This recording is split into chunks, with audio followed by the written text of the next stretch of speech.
and the disc brake is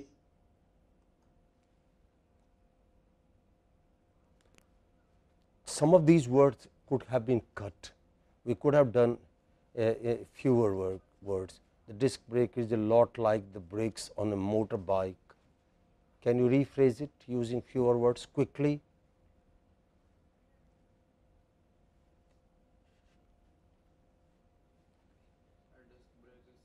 To the disc brake That of resembles motorbike. brakes Yeah, of a disc motorbike. brake is like a motorbike brake.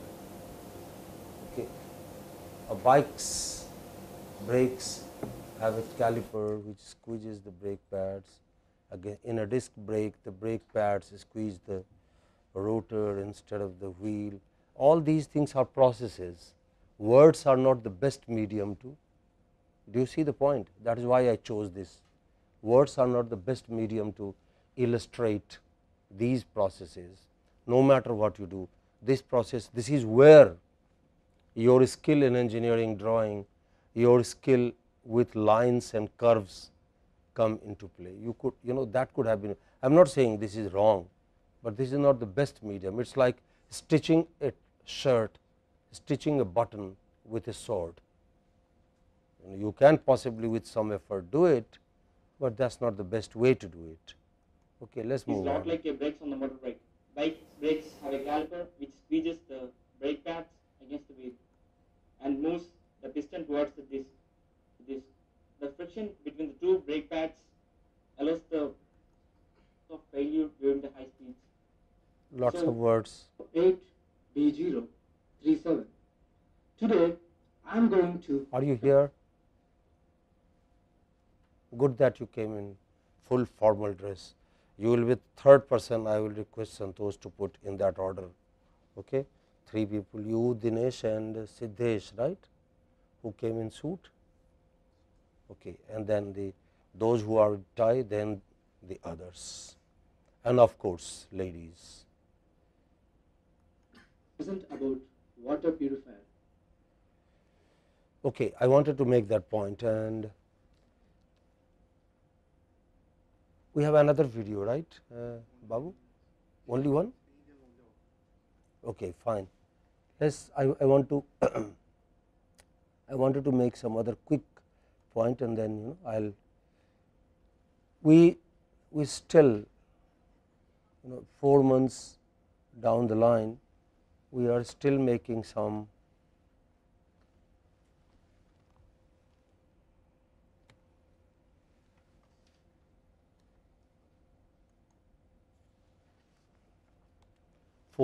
down the line, we are still making mistakes of pronunciation with regard to keywords. For example, what is the pronunciation of the first word there? Calorific. Calorific. Who is the presenter? Karthik. Yes, we discussed it yesterday, right? Just give some attention. These things must become a part of your speaking habit. There is no other. Similarly, the next, develop. Lots of people, I heard all the presentations yesterday, and lots of people have not said develop, they have said develop, which means you have not made the necessary effort to change the habit of speech. It must change. Next, that should be deliver. Next, eliminate. Next, Industry. yeah, no, it is not industry, it is industry. Main stress on the first syllable, in, it is industry. What is it? Industry. Yes, remember, Next, mechanism. Next, solar. It is not solar. Okay, a lot of people, particularly, when this is the key word for you, you must get it right. And next, vehicle. You don't pronounce H there. It's just vehicle. Vehicle. What is it? Vehicle. Without the H. Once again, there were other words. I didn't want to bother you. I am just only trying. I am not saying that your presentation has been bad in the 4th cycle. Many of you have done an absolutely marvelous job. I feel very happy. I feel satisfied. I feel rewarded. Okay, you have really learnt a lot. But you see, we are in the business of perfection. We cannot go to the skies with a loose nut or one screw missing. Okay? That is not how perfect machines are made, and that is not how perfect men are made. They are good in character, they are good in personality, they are good in speech as well. So, pay attention please. Similarly, some sound, this sound continues to be difficult for the class. Can you guess what the last word in the column is? What is the intended word? Gokul, what is the intended word?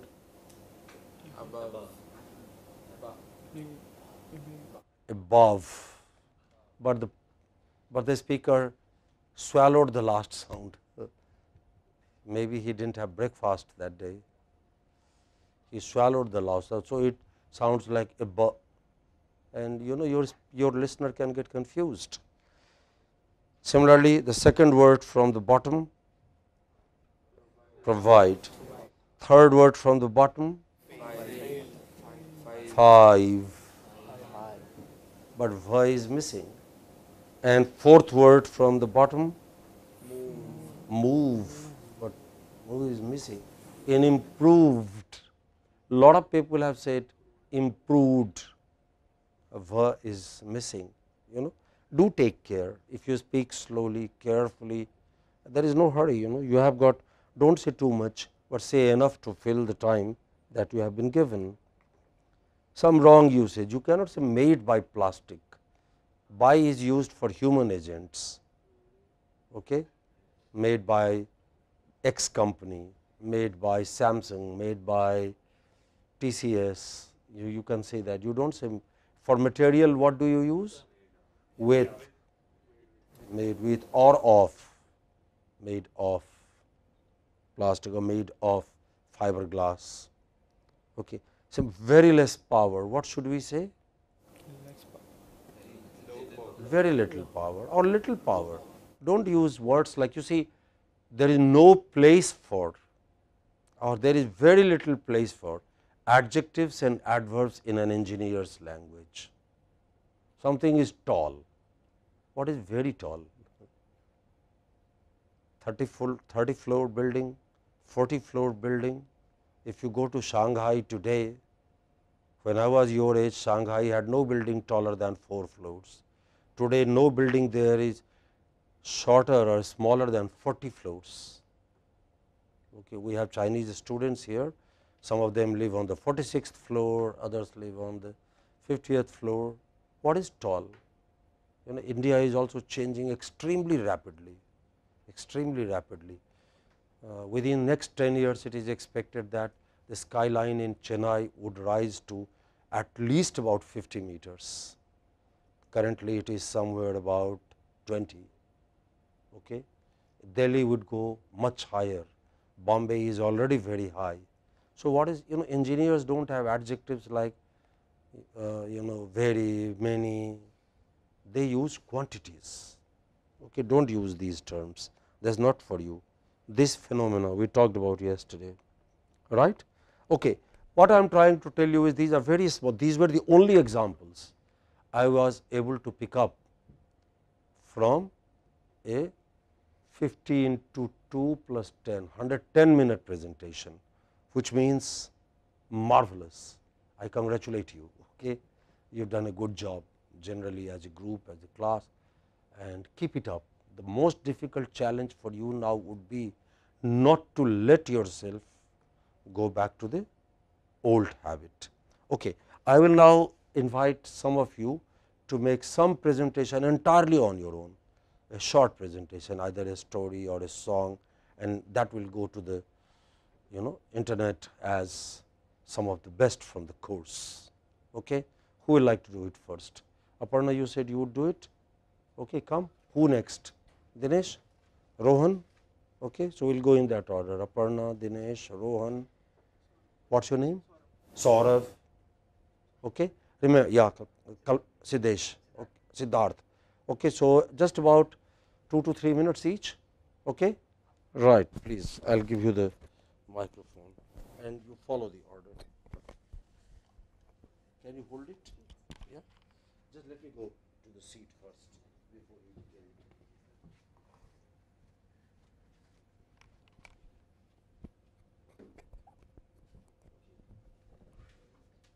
Time yourself, okay? Don't take longer than a minute. Good morning to all. My name is Aparna. Today I am going to tell a poem, a very memorable poem. Okay.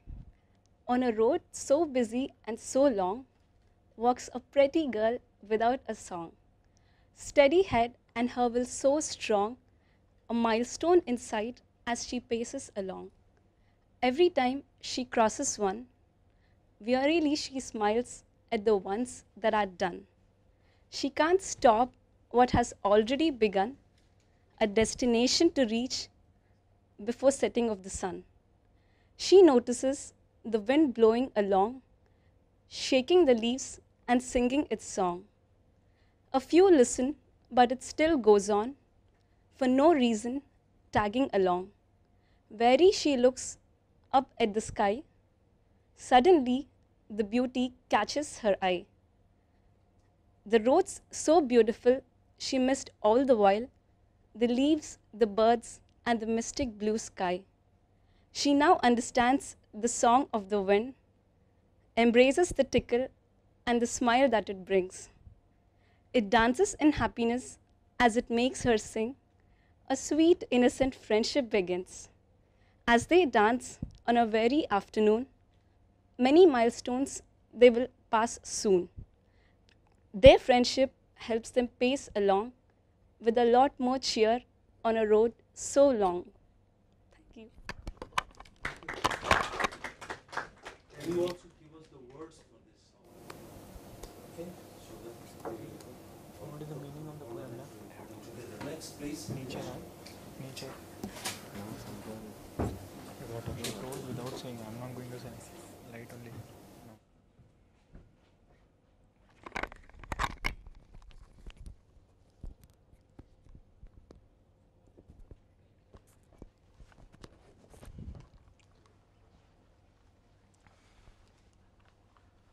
Hello, I'm Dinesh, and today I'd like to tell a story to you guys.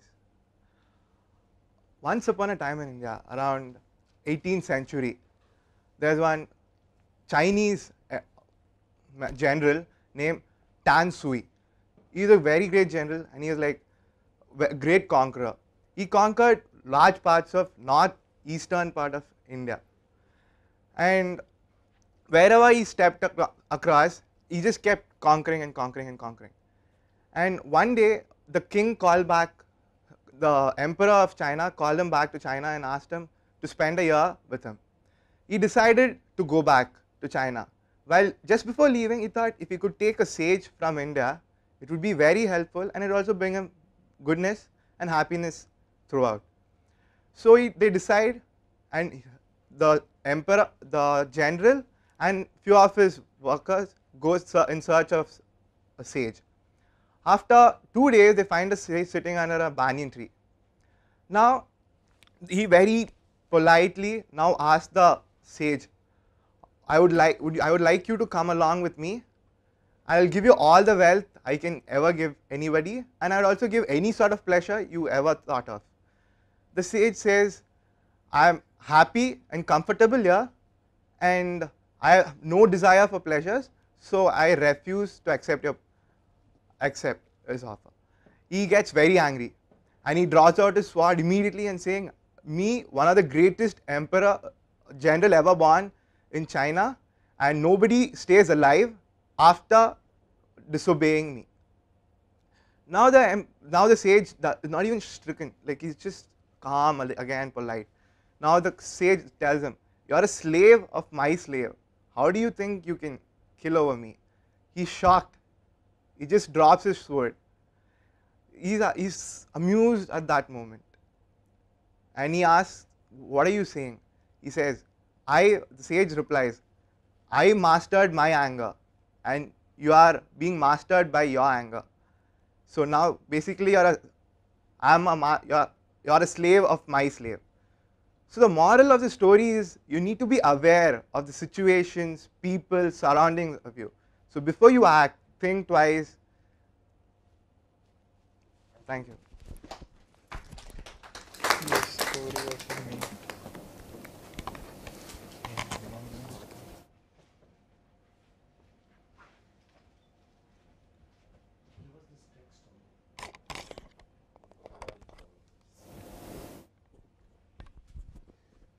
Good morning, friends. So this story which I am going to tell is a real life story. It involves my uncle, my maternal uncle. He lives in the US.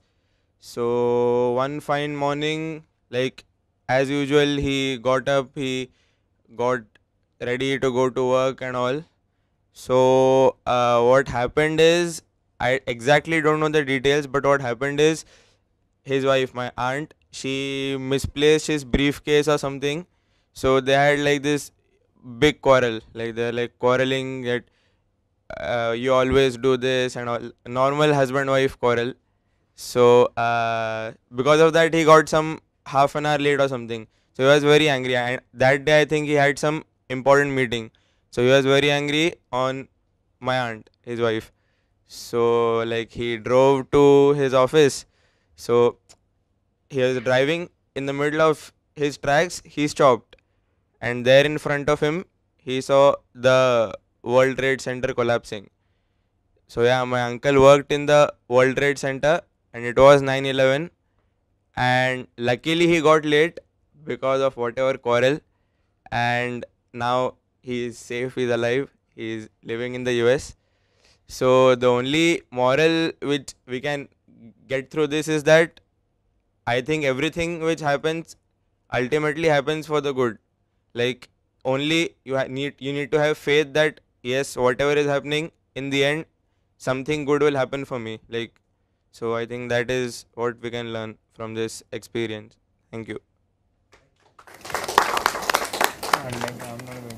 Fuck off. Next, please Man, I have to write it out, Rohan, and give us the text. Okay. Somebody else said, Siddesh, you said, Siddharth, you said. And somebody else said, Gautam? No. Who else said? Yeah, you said.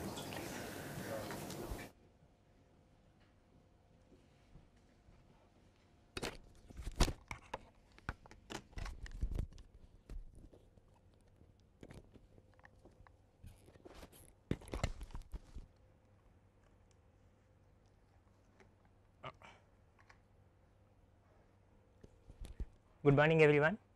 I am here to recite a poem.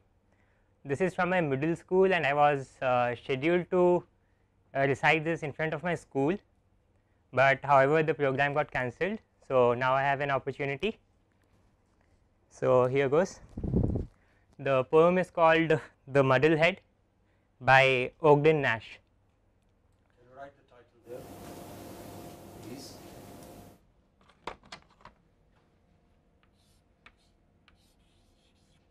Write bigger heads.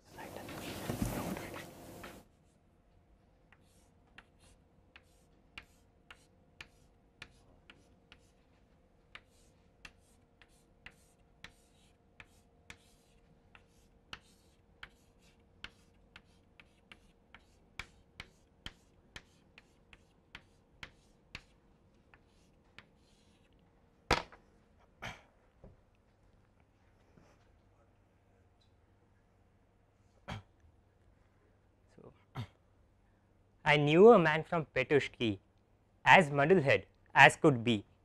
He always got mixed up with clothes.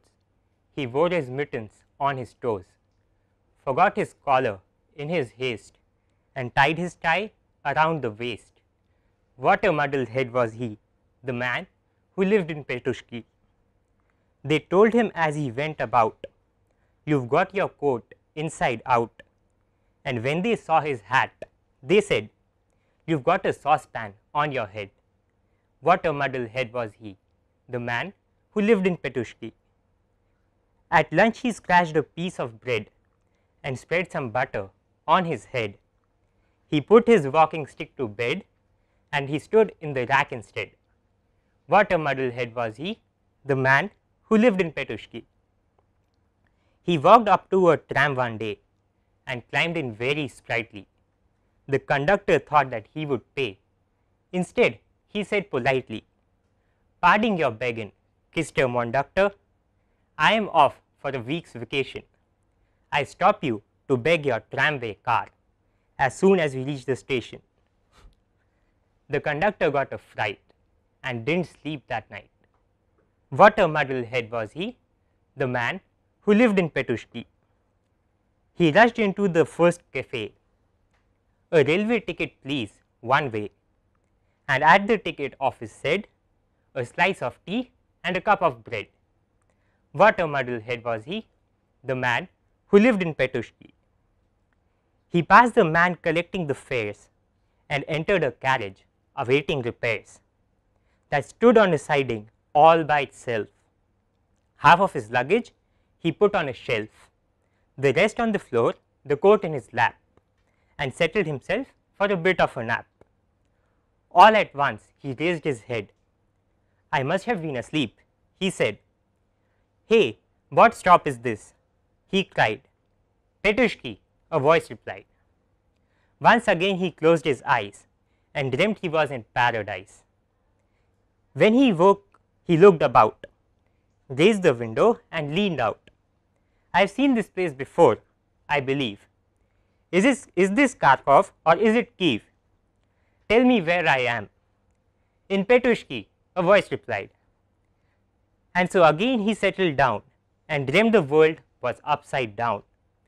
When he woke, he looked about, raised the window and looked out. "I seem to know this station too. Is this Nalchik or Baku?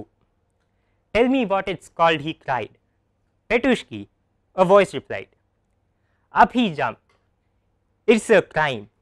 I've been riding all this time, and here I am where I began. That's no way to treat a man." What a muddlehead was he, the man who lived in Petushki. Thank you. Please send the text to the entire class. Go next. We have to, yeah, please come.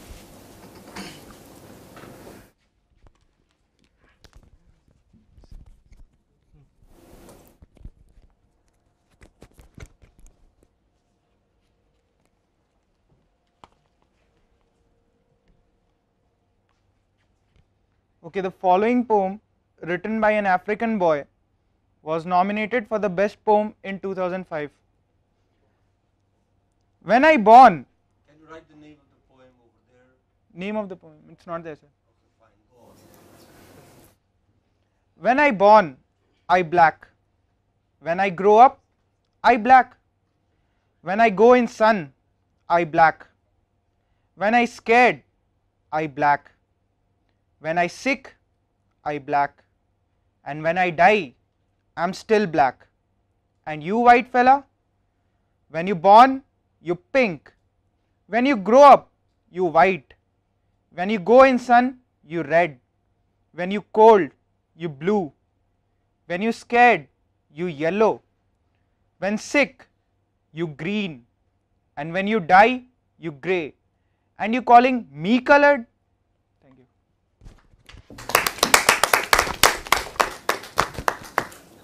Give me the text, please.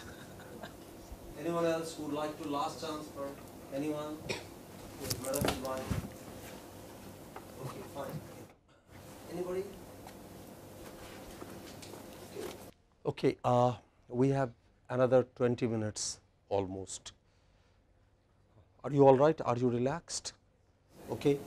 The 5 people that presented poems and stories have really done me proud. You know, it shows that given an opportunity to speak, you will take it. Take the opportunity. You see, as somebody has very famously said, luck is when preparation meets the opportunity. You must be prepared.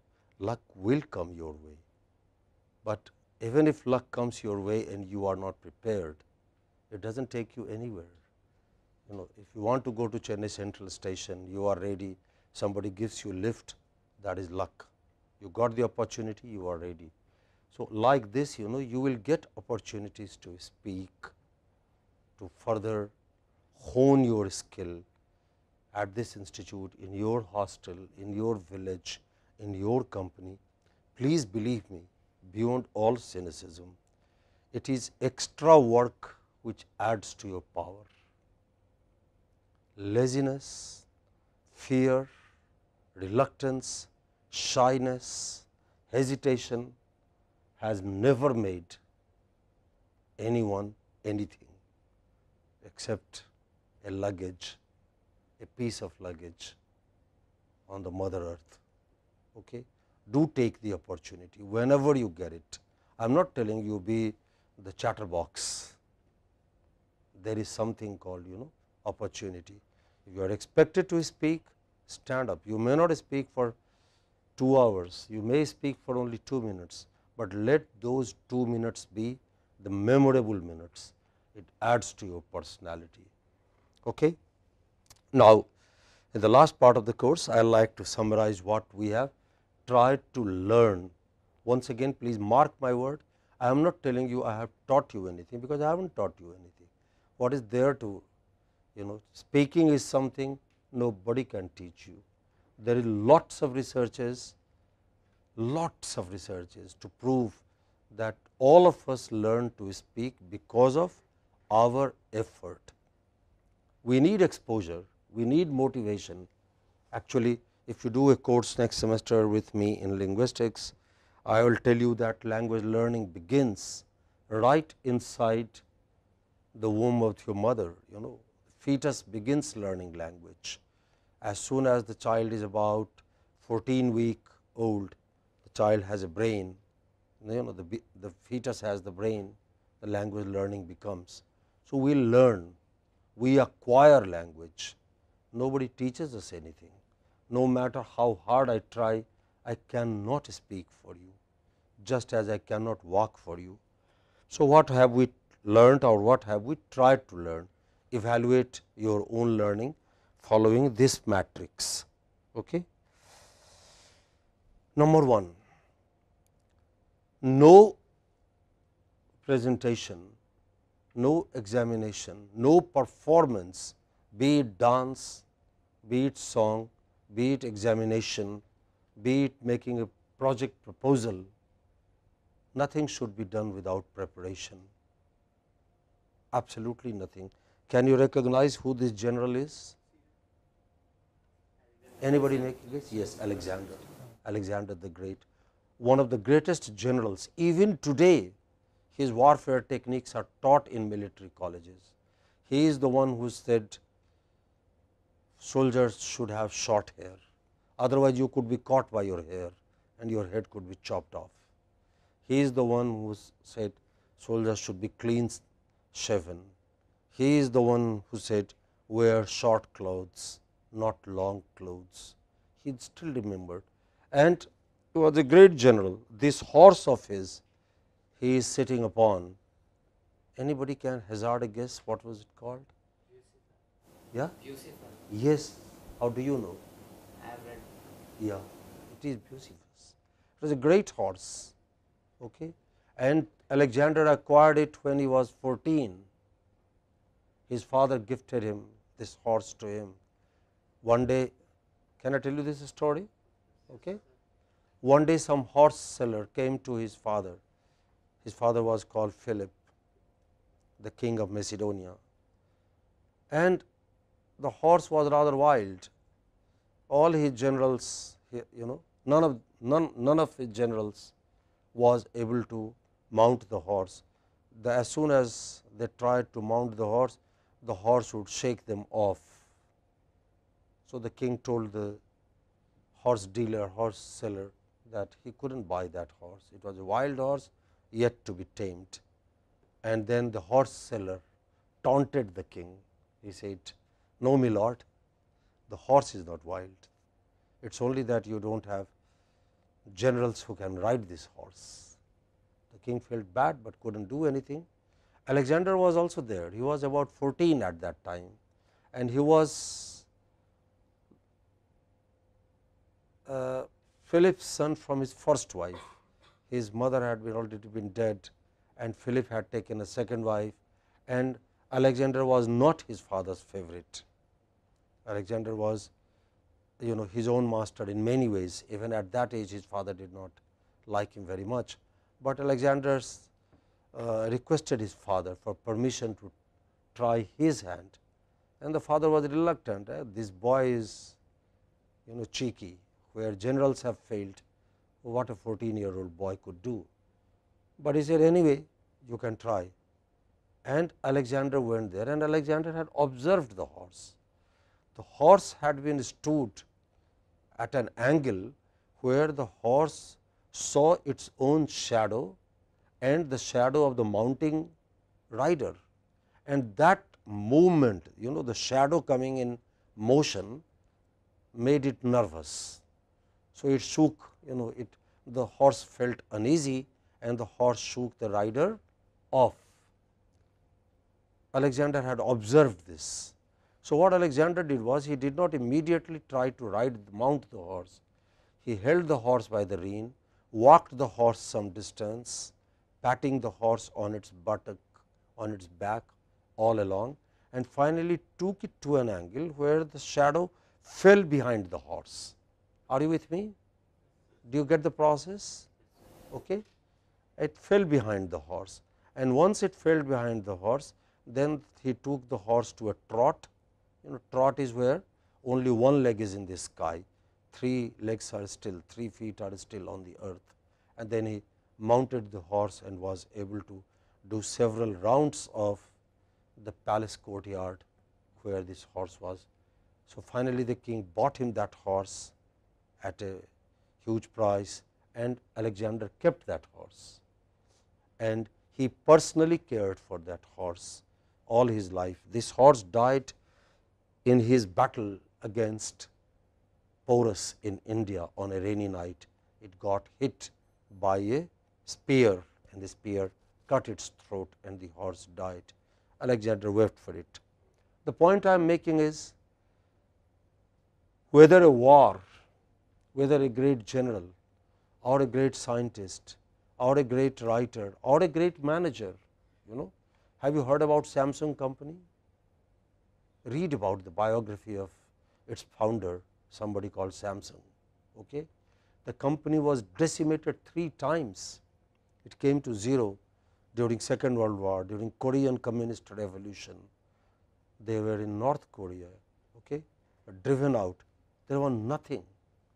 But today Samsung is the biggest Asian company. There is nothing they do not have. They have shipping, they have power, they have fertilizers, they have paper, they have television, they have consumer electronics. What is it they do not have? How is it possible?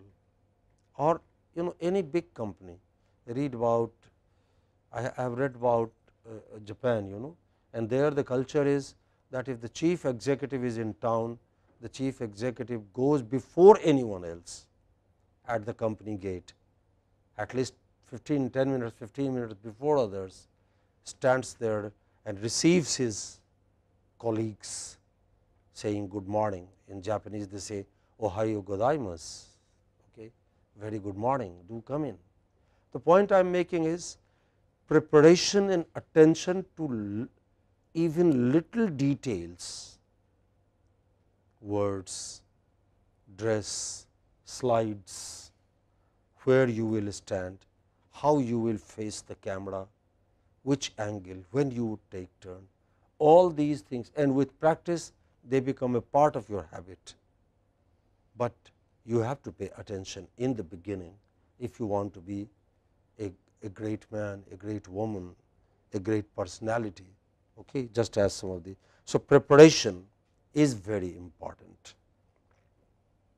Dinesh put this preparation word on red yesterday under the horse. I had put it in black above the horse. I hope you like Dinesh's art.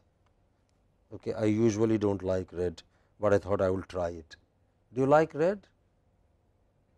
Yes or no? The red, the word preparation in red here. Do you like it? Say yes or no, because the word can be heard. Shaking of the head cannot. Yes. Okay, right. Let's move. I have little time. Okay, and prepare to the last details. Research your topic as well. Don't take anything for granted. That is one lesson I have to give you. Okay. If you are asked to speak about your village, you already know your village, even then do not take it for granted. Sit down, ask yourself, do I know all that is there to know? Can I find something new? Can I check on my facts when it happened? You are asked to speak at this institute. You know, somebody once spoke, gave me a presentation on Gajendra Circle, some boy from this class. Why is Gajendra Circle there? And he said that one day the mother of the Maharaja of Mysore was walking through this garden with her gardener, and she found, this campus used to be part of Mysore Maharaja's estate, which became Raj Bhavan. So she found, the gardener found 2 elephants there playing football.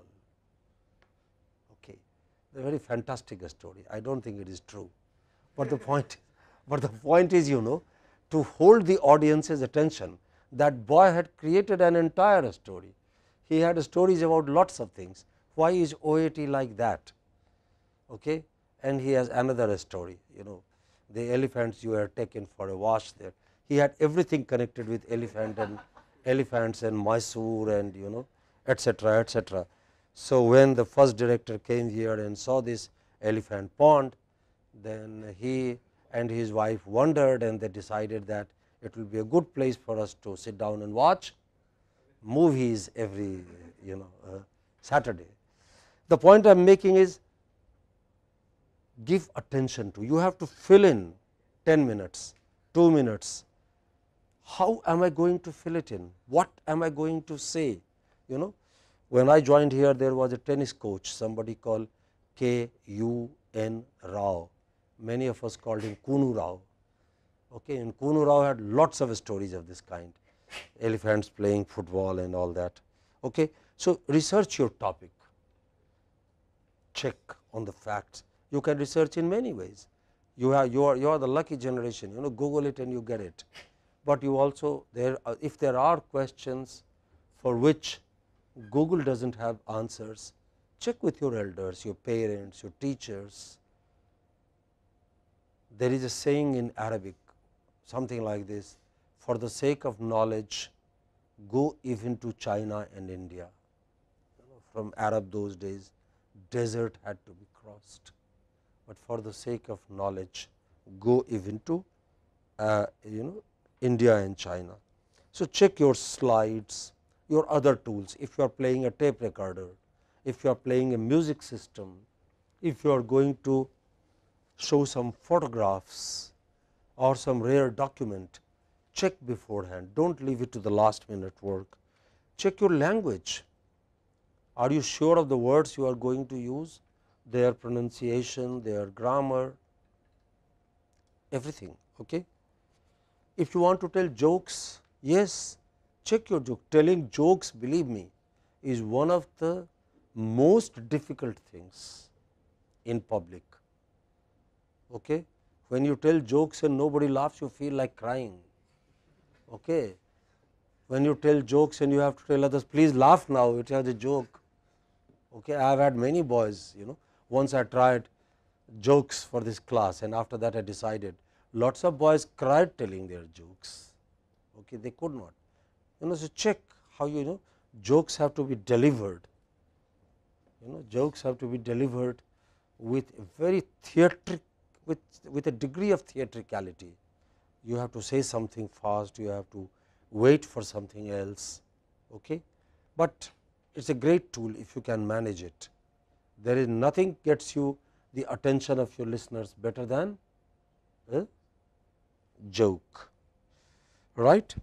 So check your jokes or quotes. A lot of people ask me, is it very important for us to have quotes or quotations? Not really. If nothing else, and if you are very keen that you should have some quotation, then quote yourself. This is from Bernard Shaw, the quotation I have given you there. I have often quoted myself. He said, I do not have to quote Aristotle or Tolstoy or Vasishtha or Vishwamitra. You can be, you are an Aristotle, you are a Vasishtha or Vishwamitra, or you can tell anecdotes, just as Rohan, you told us about World Trade Center now, yeah, that is an anecdote from your own life. Okay. So, that is marvelous, you do not have to, but prepare, pay attention to all the relevant aspects, that is extremely important. Do not take any little thing for granted. There is a poem in English which says, the kingdom was lost for the sake of the nail. The king rode on the horse had a horseshoe had nails, and one nail was loose. So, when the king went to the battlefield, the nail was loose, therefore, the horseshoe fell down, therefore, the horse fell down, therefore, the king fell down, and therefore, the kingdom fell down. Okay. It is maybe a bit of exaggeration, but it is not entirely untrue. Okay. It is attention to little things that makes a great building. There has to be a reason why Taj Mahal is still intact 400 years after its construction, and many other buildings, particularly the modern buildings, government buildings we build these days, do not last as long. Okay. It is a marvel of engineering. If you are interested, there is an article on the structure of Taj Mahal, Google it and see the detail there, the attention they paid to the details, the angles, the distances. You feel here is somebody who deserved to be called an engineer, a structural engineer. He was an Armenian guy who made it possible. So, all great lives tell you the attention to details is important. The next, check before you talk, the hall, the audience, who are going to be your listeners. We have the luxury, teachers have the luxury, we know our listeners, you guys are captive. Even if you do not like me, you cannot walk out of this class. I have got you for 50 minutes. Okay? I can make salad out of you or soup out of you, but you will not have that privilege with your colleagues, with your peer group. I am reminded of students write things on desks. Do you also write on desks in classes when you are bored? Okay. So, somebody once in the student magazine here made a survey of writings on the desk, and one that I remember even today, in my opinion that is the best. I would like to write it so that you can take it home.